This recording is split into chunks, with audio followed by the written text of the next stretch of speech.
And I have been getting these things up with the recordings on. They're on that YouTube channel. I think I posted the first one, and I'll try to do that every day.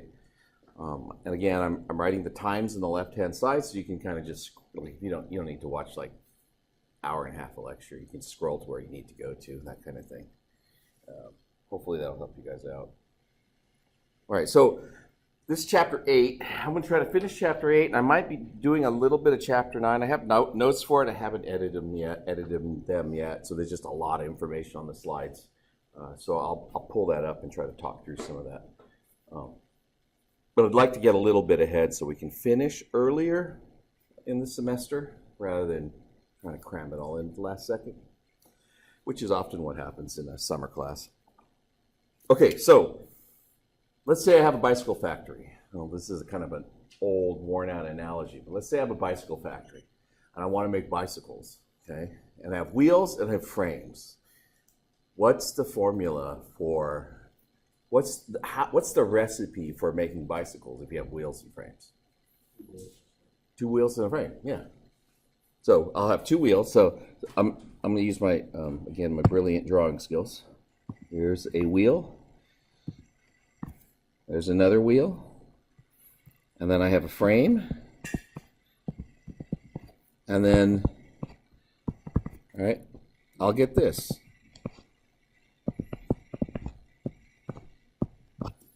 It's a fancy bicycle. It's a scooter like when you're a little kid, right?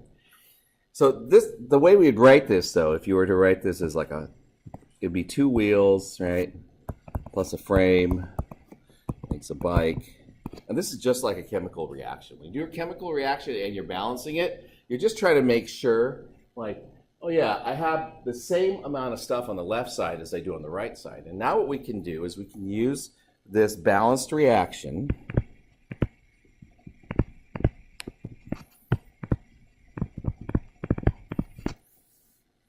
to do predictions about like how many bicycles I could make, right? How many parts do I need to buy to make more bicycles and things like that. So actually my cousin used to have the bicycle shop here in town. And he would have never hired me, but he hired my son to make bicycles, but he broke a few on the way too. So we'll talk about, well, this is how much you could have made, but since my son was employed, this is how much he actually made, right? That kind of thing. So if I have 5 frames and 8 wheels, right? How many bicycles can I make? 4. Now, how did you do that? What did you do in your head? Right, do you see it as 4? Everybody see that it's going to be 4 bicycles that come out of that? How do you do that in your head?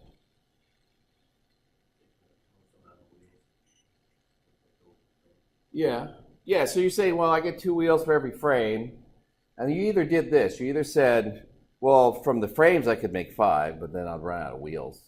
Or you could say, well, the wheels I have 8, and it's 2, so I should be able to make 4, right? So you did one of those comparisons, right, in your head of I have reactants, I have wheels and I have frames, and I can make this many from the wheels and this many from the frames. You didn't say to yourself, well, I'll just make 5 bicycles, right? Because that's like fantasy land because you don't have wheels. Now, you know if you wanted to make those, you would have to go order some more wheels, right? If you ordered like 2 more wheels or 4 more wheels or 6 more wheels or 5 more wheels, it doesn't matter. As long as you had enough to make 1 more bicycle, use that 1 frame, right? You could make that 5th bike. So here's the thing. There's a thing called the theoretical yield. And the theoretical yield is what you can make from what you start with.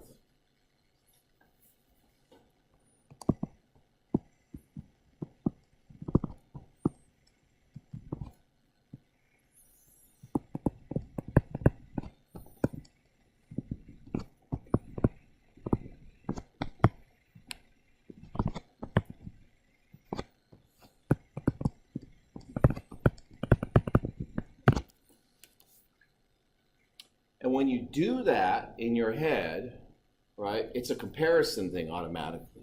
Because if you have more than one thing, right, then you have to think to yourself, well, which one's going to make? So really what we're doing is we're going to do a comparison.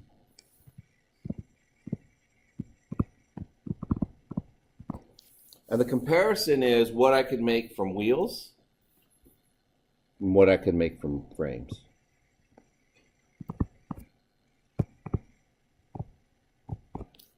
And you know in your head, like you're going, oh yeah, well I have 8 wheels.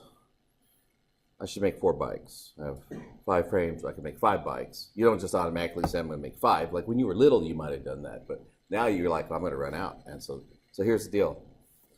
In your head, what you're doing is you're doing this conversion. And I'm going to show it to you. And a lot of you don't want to do this, I know. But I'm just putting my numbers in there.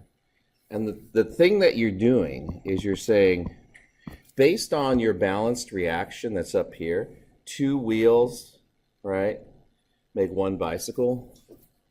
You're saying 2 wheels, now that's the same unit, I just spelled it out in the first one, makes 1 bike. And here you're going to say 1 frame, 1 bike. And you're going to say, well, that's 5, and that's 4. So you get 4 bikes and 5 bikes. And you know intuitively in that comparison, you're only going to make 4. All right.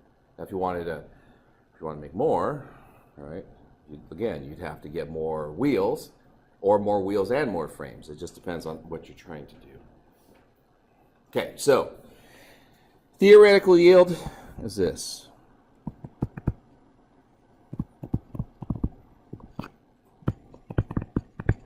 It's what you could make, right, from what you start with. And here's the thing about that number, right, when you're doing this. I'm sorry. I'm going to move this away from the mic. All my pocket junk. Hot, humid days and you have pocket junk, it just makes me crazy. I have money in my pockets. All right. The thing about that number is it's always the smallest number. That's always, the theoretical yield is always the smallest of the 2 numbers you generate.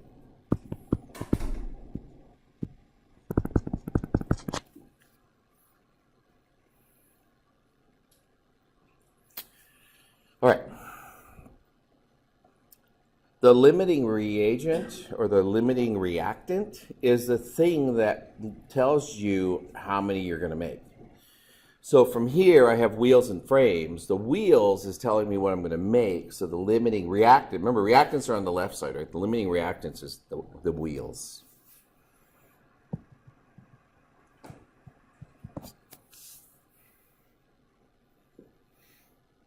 Now, having said that, there's different kinds of ways that people think about like limiting reactant. And one of them is simply to say to themselves, sometimes when we do a chemical reaction, let's say you're making a solution and you're putting something in water and it's reacting with the water. And there's just a lot of water, right? So if I told you, okay, you have 8 wheels and an unlimited amount of frames, you'd be like, well, I don't have to think about the frames then. And this is what we do. That's an excess reactant. A lot of times we have one reactant that's in great excess, and it doesn't really, you don't have to do the comparison because you just have so many of those things. If I said, let's say I said, oh, you have, I don't know, 10 frames.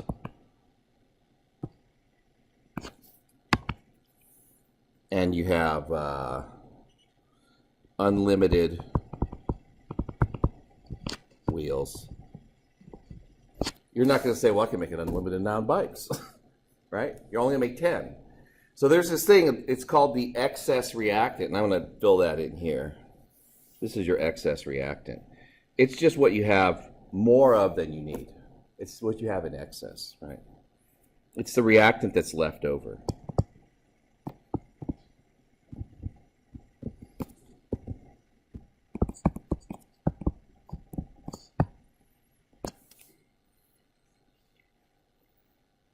Okay, and the last concept that we're going to use in here is that we're going to talk about the percent yield. Percent yield is, well, I actually made 3 bikes. Right? So if I actually made 3 bikes, but I could have made 4, right? Percent yield is what you actually made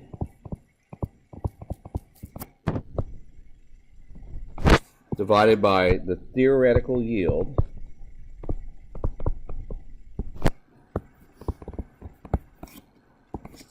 How do you get a percent then? It's the fraction times 100, right? So we're going to multiply by 100.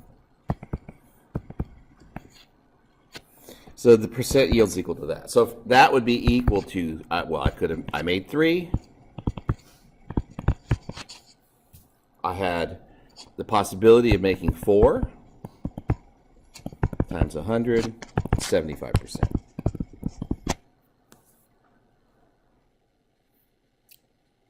And this is actually true in a lot of chemical reactions. A lot of chemical reactions, you don't get 100%. The kind of the disservice that I think about that we do in general chemistry and introductory chemistry is we make every single reaction you do, just about every single reaction you do, come out to almost 100%. And you're like, well, this always works. And in reality, a lot of times when people are trying to make pharmaceutical drugs or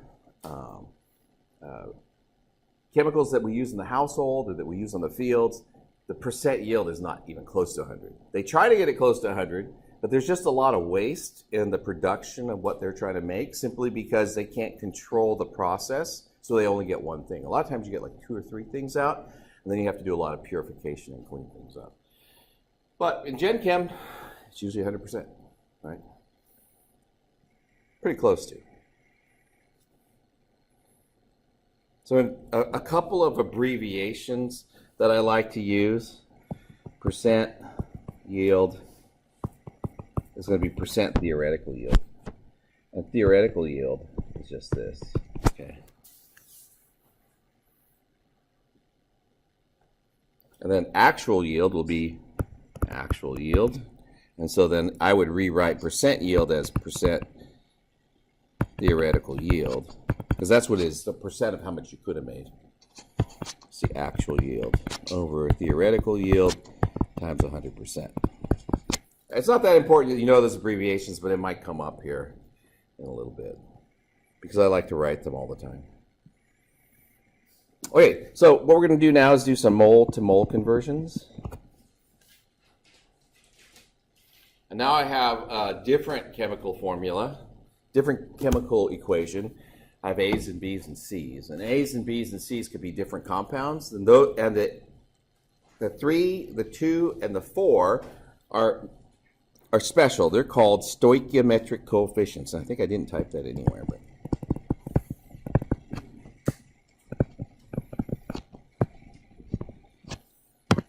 so I spell coffee.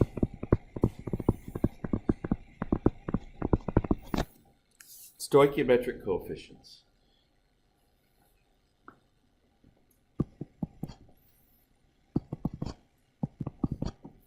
And those are the numbers that you get when you balance an equation. So we'll assume that this equation's been balanced, right? I'm going to do this balancing coefficients.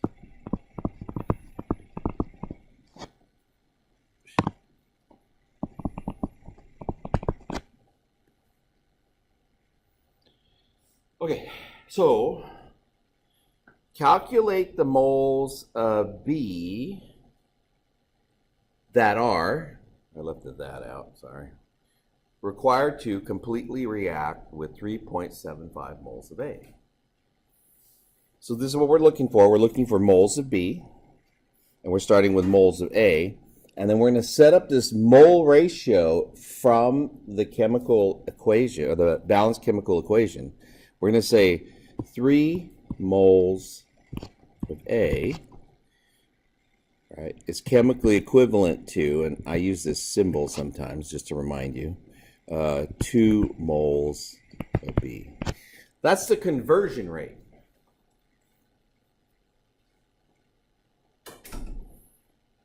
So I'm looking for moles of B. And I'm going to start with moles of A and convert to moles of B. And I'll say 3.75 moles of A. And then what do I want to cancel? I want moles of A to cancel. So the A goes at the bottom. And the B goes at the top. Like that. And of course, I forgot to get my calculator out, so let me pull that out real quick. I hope it's in here. Yay. I don't know how many lectures I've done without a calculator. I gotta get that on my phone. So, calculator's on.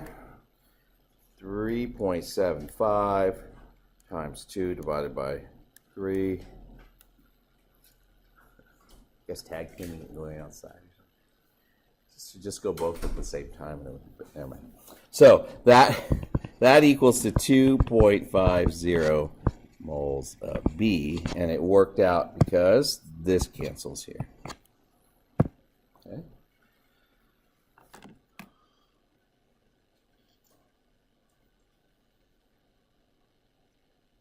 So like in the bicycle example, right? I had four frames. Or no, I had 5 frames and 8 wheels, right? I could have said, well, if I have 8 wheels, how many frames do I need to completely react? That would be the same question. So if you had 8 wheels, how many, sorry, did I have wheels? Where? I got to go back and look. I already forgot how I set it up. Oh, 5 frames, 8 wheels, yeah. So if I have 5 frames, how many wheels do I need to completely react?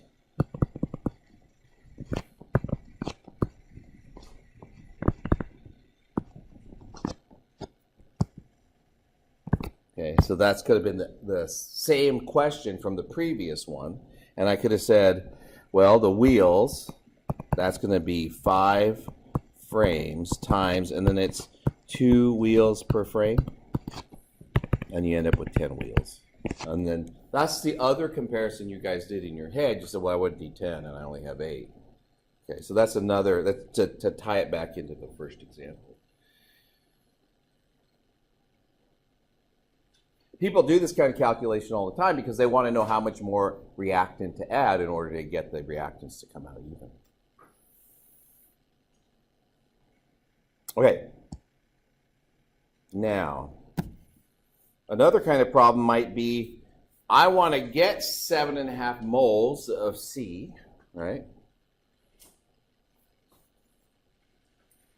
So I know the ratio, so I know how to calculate the moles of B, right?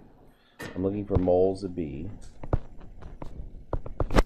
And I know the ratio between C and B are that I have 2 moles of B, chemically equivalent to 4 moles of C. And then starting with 7.5 moles of C,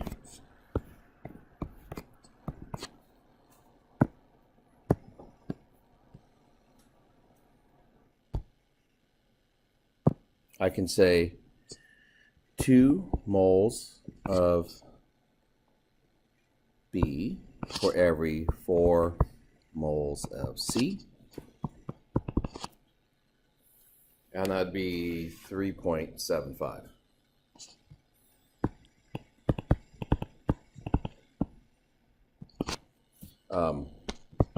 Two sig figs in the question, so it ends up being 3.8 moles of B.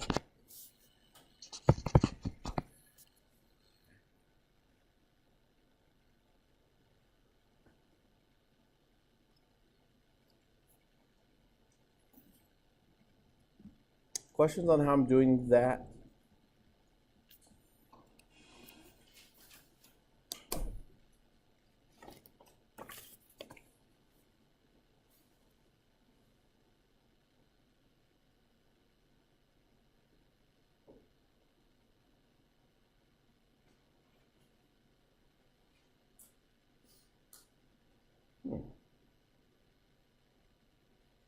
No questions? All right.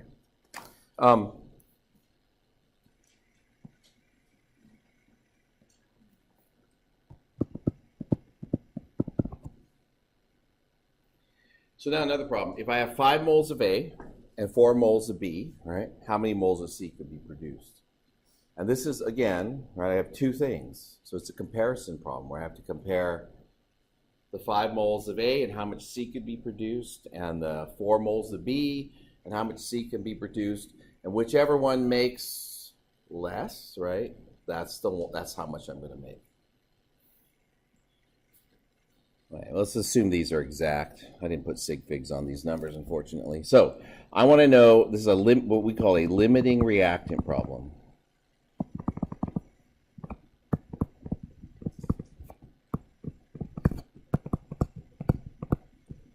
And in my limiting reactant problem, I'm still using this original equation. I didn't realize it'd be so far away, so let me rewrite this.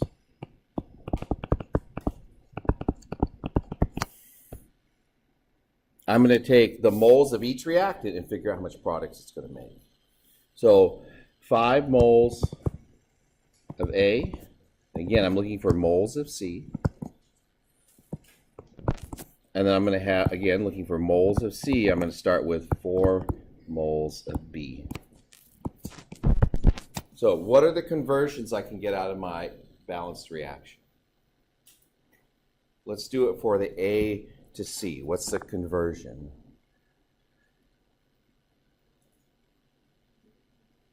Is that 3 to 4? Yeah, it's 3 to 4. Because it's 3 moles of A give me 4 moles of C, and for B it'll be 2 gives me 4. Okay? So then when I write this out, I'm going to say 4 moles of C for every 3 moles of A. And I can do that calculation as 20 divided by 3. Is that 16 1/3? Is that right? No, that's not right. 8 1/3? 8 1/3. 8 2/3. Sorry. Let's just do it. Tired today again. 5 times 4 divided by 3. 6 2/3. It was right. 6.6, it repeats, moles of C. And again, we're setting it up so that we get rid of the moles of A and we see the moles of C as the numerator. And for B, we're going to say 2 moles of B at the bottom and 4 moles of C. And again, this will cancel. So what's that? 16.8.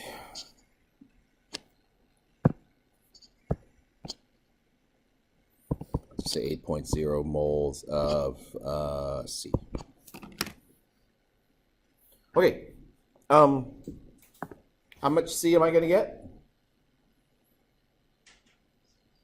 6.6. It's whatever the smaller number is. What's my limiting reactant? It's what gave me that number. So it's the A. Limiting reactant is A.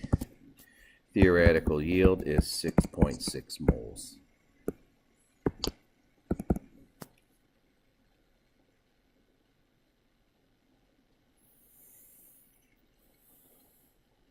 Can I calculate a percent yield from this information?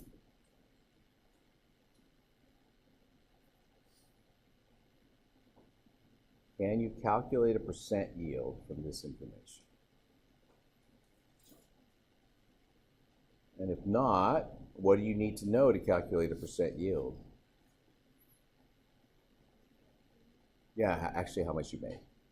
So you need to know the actual amount in order to do that. So from here you can't do it.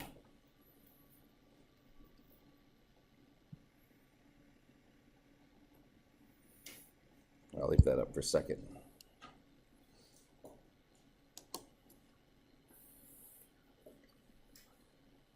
Okay. Now here's the thing, and I didn't really emphasize this, but the reason we're dealing with moles is because moles is directly related to the number of each molecule that's in the reaction, and that's how reactants interact with each other. When you go to the lab, like in 3 hours, and you go to get a chemical compound, right, you're going to be getting a hydrate. We'll talk about hydrates a lot. How do you get it? Do you have a thing you pour it out onto that tells you how many moles you got? No, what does it tell you? How do you get it? What are you measuring out? Grams, right? You can put it on balance, you measure it out, and you get grams. So here's the problem with everything I just talked about. We're just talking about moles. So what are you going to have to do in order to do these kinds of problems? Right? You just have to take your grams and convert them over to moles, and then it's exactly the same problem. Okay, so give you a couple examples, right?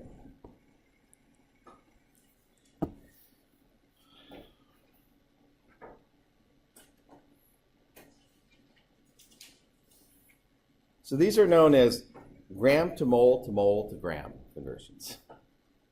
And it is what it is. Some people will make their students chant this over and over and over again, because this is what you have to do. If you have moles, you can go to moles. But if you have grams, you have to go from grams to moles, and then if you need grams, then to grams. So, yeah, it is pretty funny when you get a whole classroom to start yelling that out. It's even funny if you can get them to do it outside. So, yeah, so grams to moles to grams is the process that we'll have to follow. And how do you know which problem you have? You know because you look at the units. And here it says how many grams, starting with how many grams. So I know it's a gram to mole to gram problem, because you can't bypass the mole process. You have to go through moles.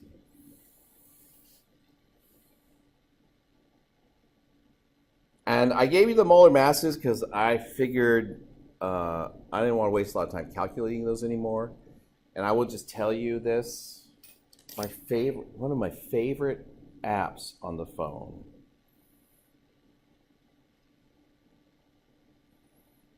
I don't think I can blow this up enough, but yeah, it looks pretty boring. Yeah. You see this little white icon? You see a little white icon? Just a little white square, and it says right on it, CMM. CMM is the name of the app. It's from an environmental chemistry website years ago. What do you think CMM stands for? Calculate molar mass. All you do is type in the formula, gives you the molar mass. Right? If you just need to know the molar mass of an element, just type in the element, and it'll give you the molar mass. And then you can copy and paste it and put it into your calculator and calculate. Okay, you can't do this on test.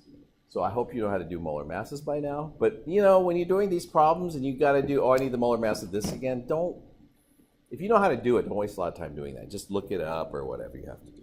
I know most good teachers don't say that, but sorry. Maybe I just classified myself as not a good teacher. That's fine. All right, so we're at 28 minutes, and we're going to start this problem. Okay, so how many grams of chlorine gas are needed to produce 150 grams of TiCl4? So here we go. This equation's balanced. Balanced, it takes 2 Cl2s, moles of Cl2, right, to produce 1 mole of, there's a 1 there, TiCl4.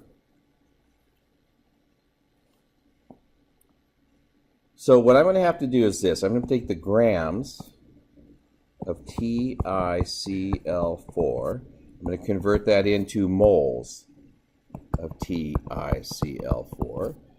And then moles of Cl2, and then to grams of Cl2. That's the process. That's the grams to moles to grams. And I'm also going to start with, I'm looking for grams of Cl2. That's what I'm looking for. And then I'm going to start with the given number, the 150 grams.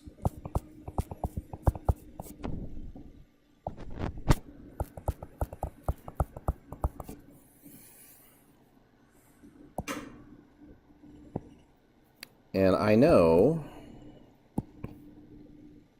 there's going to be 4 conversions in here, I believe. 1 or 3 conversions, sorry. Because there's 1 conversion for every arrow, so I just set it up to start with. Now, what goes first?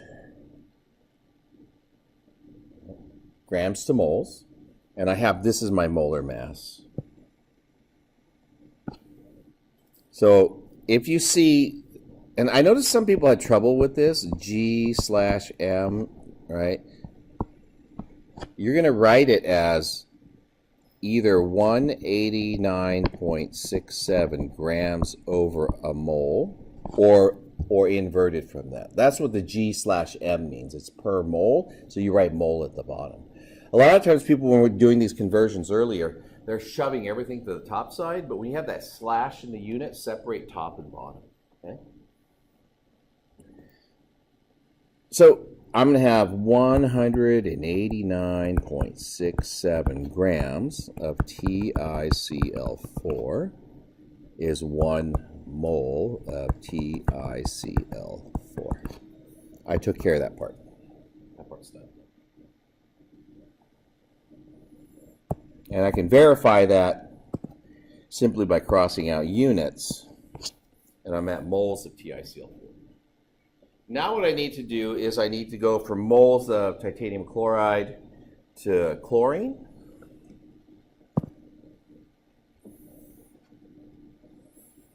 So what do I want to cancel? Yeah, titanium chloride, right? And I want to be left with Cl2. So the moles of Cl2 will be at the top. And don't yell yet. And moles of TiCl4 at the bottom, titanium chloride. What am I missing in what I just wrote?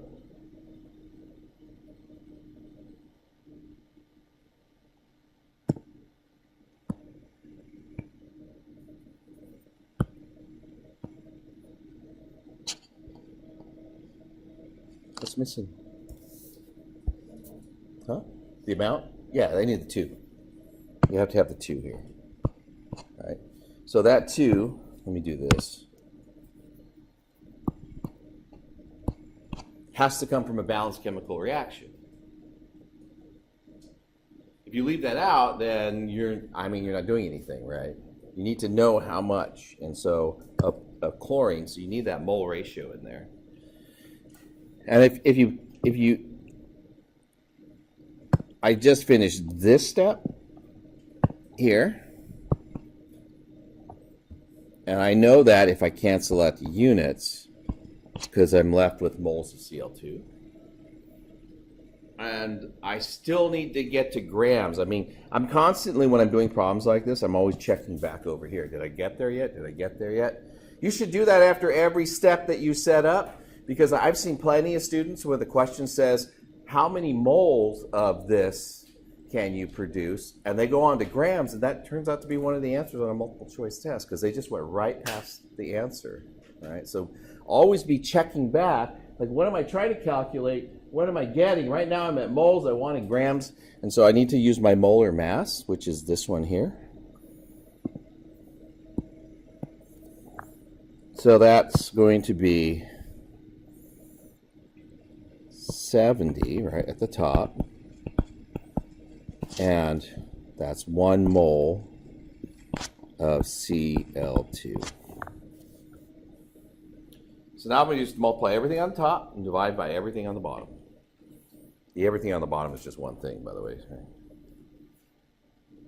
And if it bugs you, like, you can put a 1 here and just fill that in. So 150 times 2 times 70.90 divided by 189.67. And I get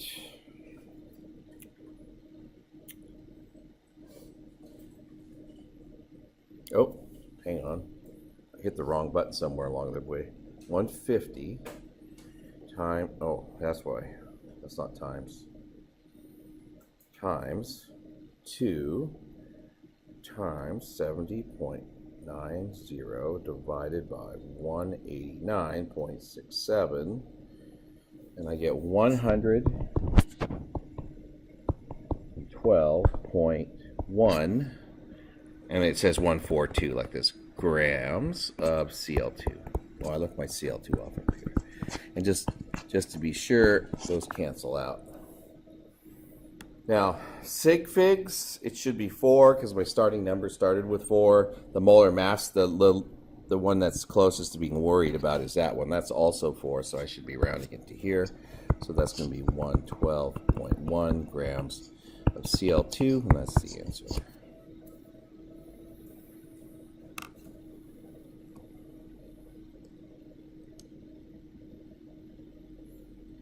Good. Do another one.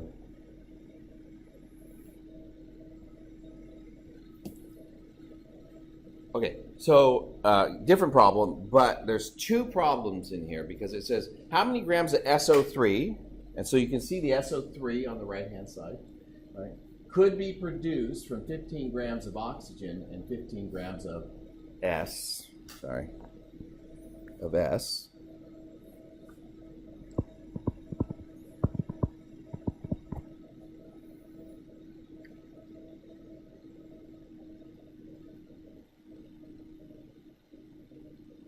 What do I have to do? What's the process?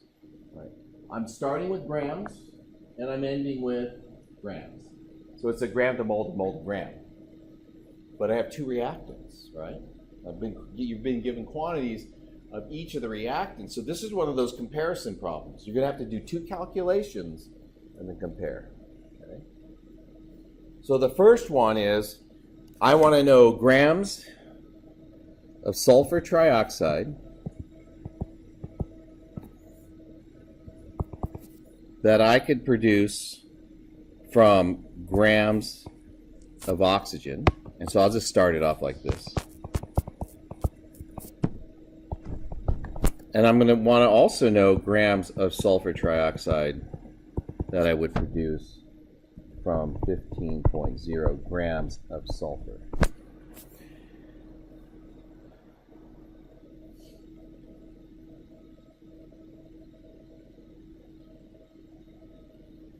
And then that's what you know.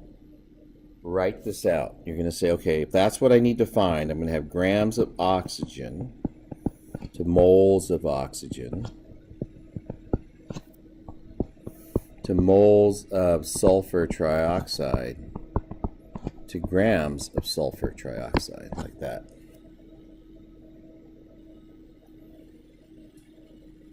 That'll get you through the first one. Okay. So this is what I want you to do. Get through the first one, and we'll check and see where everybody's at, and I'm going to have you do the second one, the mapping, and everything all on your own. Okay? So let me pause it here, and then we'll pick it up. So just to be sure that you see this connection, there's 1, 2, 3 steps there, right? There's going to be 3 conversions you're going to do in a row, starting with your given number.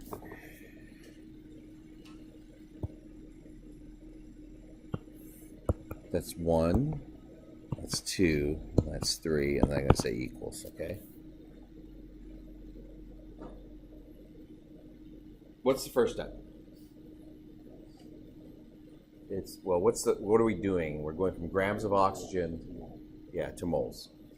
So I give you this number here. This is the molar mass of just the O2.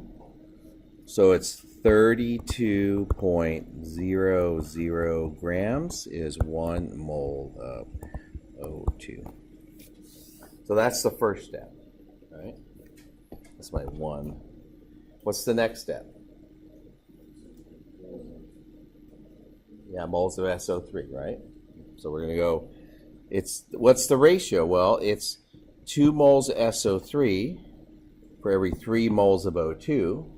So it's going to be 2 moles SO3 for every 3 moles of O2. And you should just always double check yourself by periodically canceling out units and seeing what you're left with, just to make sure you're going in the right direction. Always looking back to what you're solving for and seeing that you're not there yet, or you've gone past it, or you're done.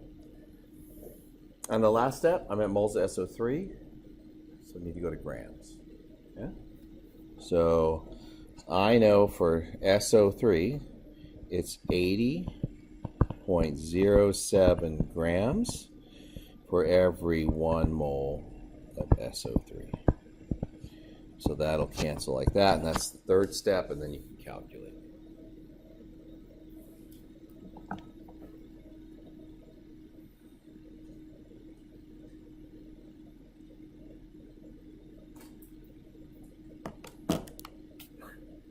I'll use my calculator. Open my phone up and start staring at, like, what do I push here? 15 times 2 times 80.07 divided by 32 divided by 3. That's 62.55 with 3 sig figs grams of SO3. Okay. So go ahead and do the next one. I'm going to pause it again. Write this out. And then it's going to be 32.07 grams of sulfur for every 1 mole of sulfur. And then it's 2 moles of SO3 for every 2 moles of S. And then it's 80.07 grams for every 1 mole of SO3. You notice the last part of these problems are exactly the same. That should be comforting to you in some ways.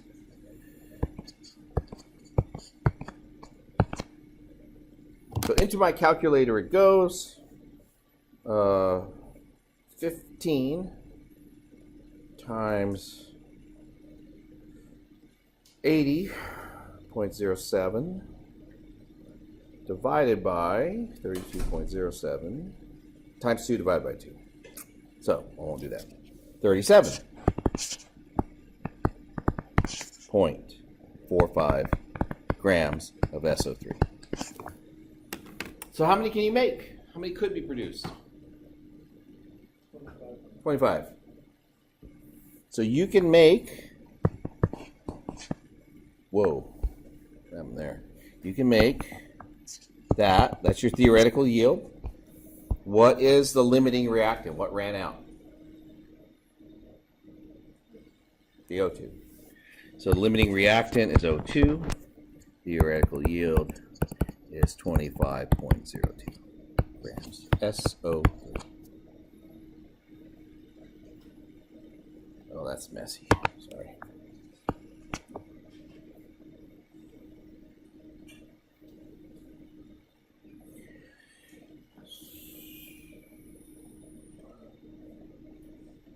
You know, I forgot to make a big deal out of this, and I just said it, and I didn't realize that I'd forgotten to say it until I said it. Do you guys understand the reaction? You can't get any more SO3 because the O2 ran out.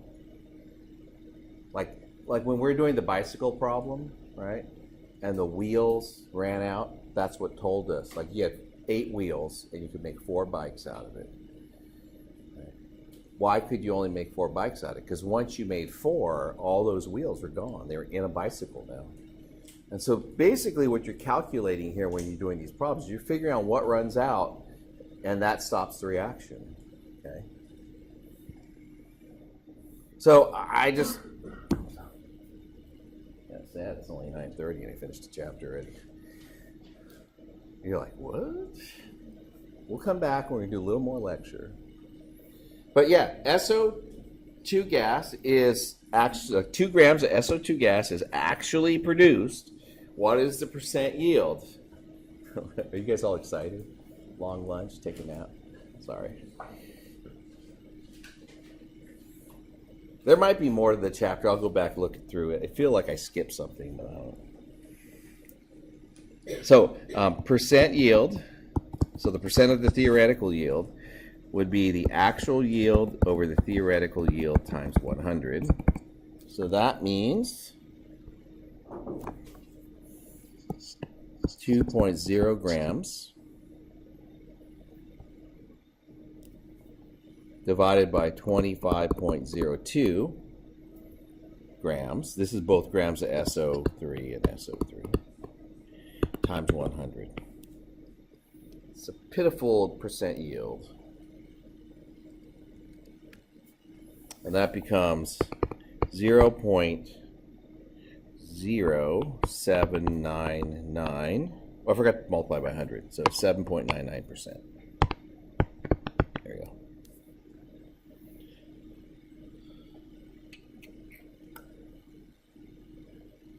Just a side note, it should be 3 sig figs in all the answers. So that 2502 should round it to be 25.0. So any questions? I think in a nutshell, that's most of chapter 8. We'll come back and we'll do a little bit of chapter 9. I'm going to go clean up my notes a little bit. And then, so we're going to take like a 15-minute break.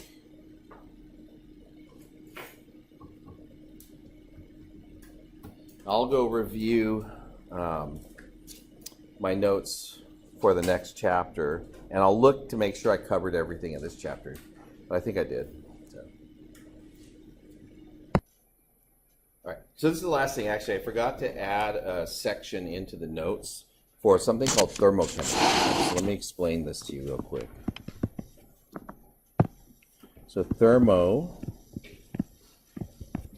Chemistry.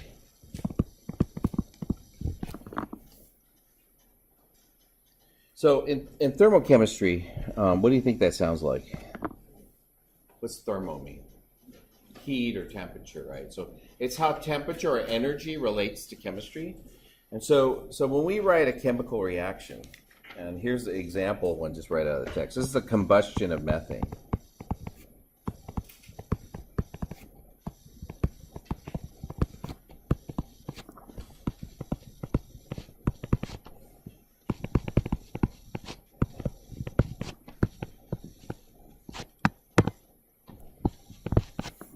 We can measure the energy that comes out of this reaction. When it's balanced, the balancing looks like there's 2 here and there's a 2 here. There's an energy that comes out of this reaction. And this energy is given the symbol delta H of the reaction. And this one's equal to minus 802.3. Oh, I didn't quite leave enough room. Let me scoot everything over. Kilojoules.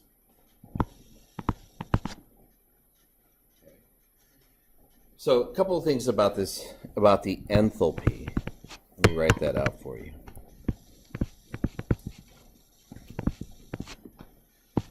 Enthalpy is often referred to as the heat of a reaction.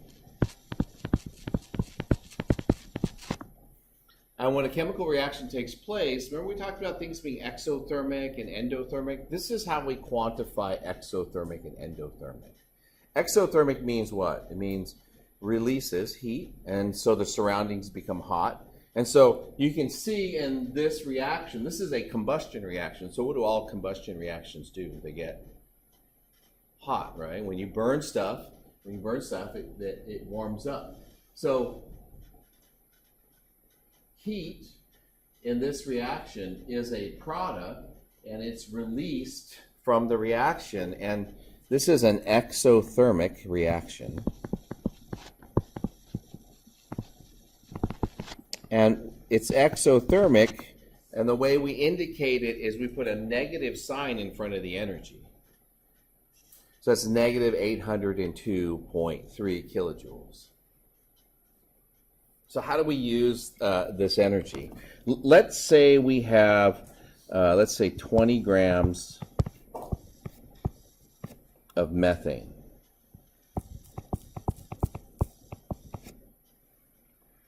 How much heat will be, so 20 grams of methane is burned. How much energy is released? And then what we'll need to know for this is we'll need to know the molar mass of methane. So I'm going to open up my favorite app, and I'm going to type in CH4, and it's 16. This one is 16.042 grams per mole. And this is what you'll do. This is how you do this conversion. I'm going to have grams of methane. You're going to go to moles of methane. And then we're going to go directly to kilojoules of energy. And then I'll show you how you do that with the information that I gave you. Okay?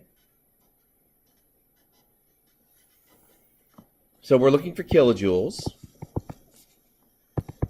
And you're going to say 20.0 grams of methane.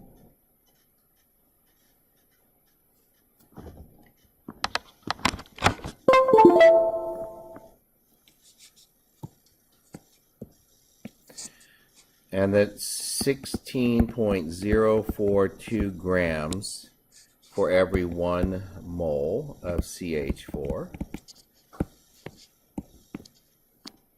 And then the last step looks like this. You're going to use the number negative 802.3 kilojoules, and that's for every 1 mole of methane.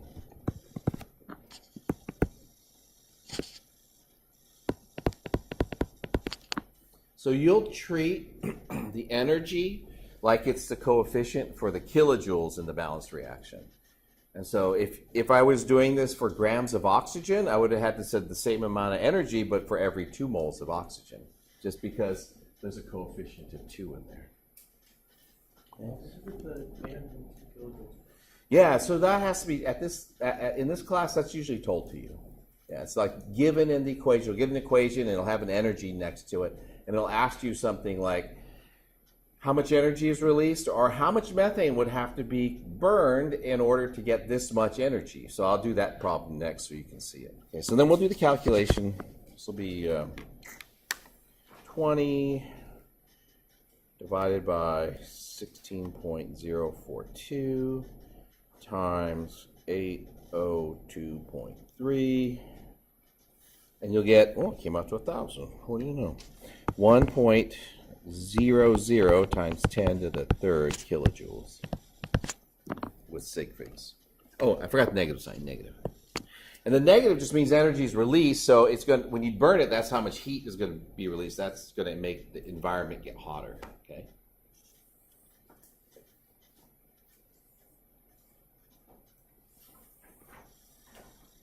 Let's do one more. Let's say you, how much methane needs to be, or actually do this. I'm going to change this. How much oxygen needs to be burned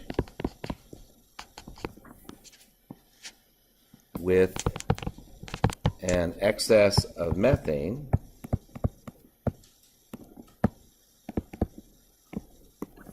to produce, I don't know, let's say 1,500 kilojoules of energy. So you're just trying to figure out, you have methane as the fuel, you're trying to figure out how much oxygen it's going to require.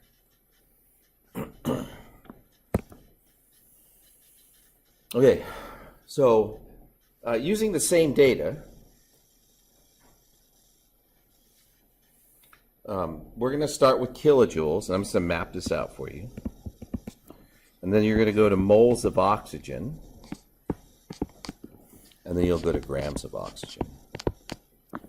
And then side note, the molar mass for O2 is 32.00.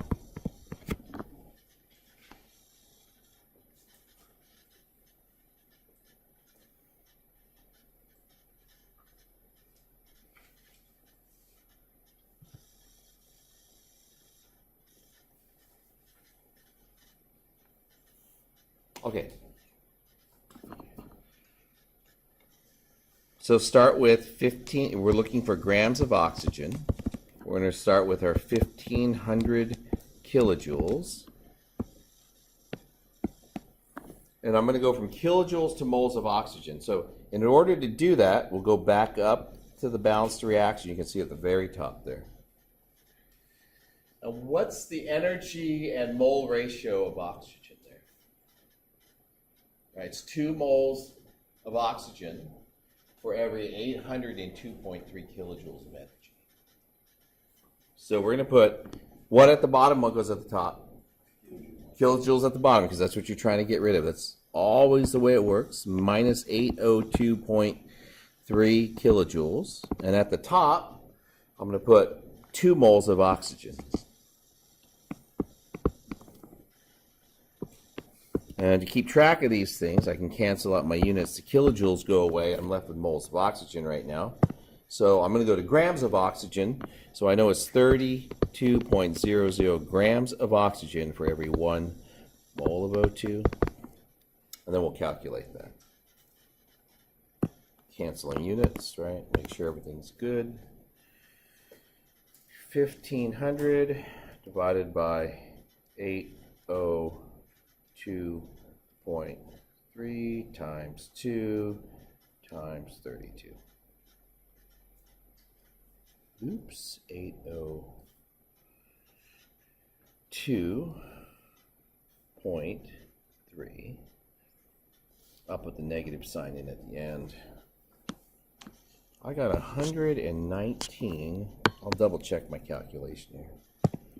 119.7 grams of O2. Let me retype that because I kind of screwed a couple things up along the way on that one. 1500 times 2 times 32 divided by 802.3. Yep, that's what it is. 2 sig figs. The 1500 only has 2 sig figs, so this would be 1.2 times 10 to the 2 grams of oxygen.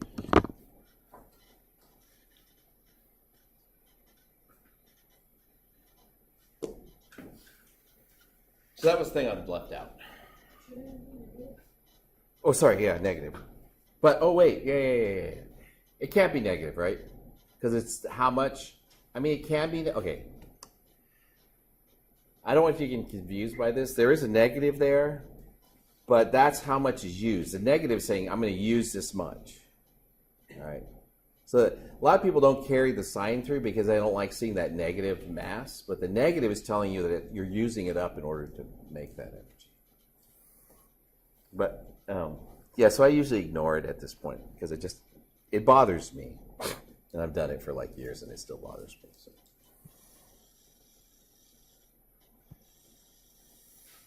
Okay, I'm going to do something. I'm going to stop this.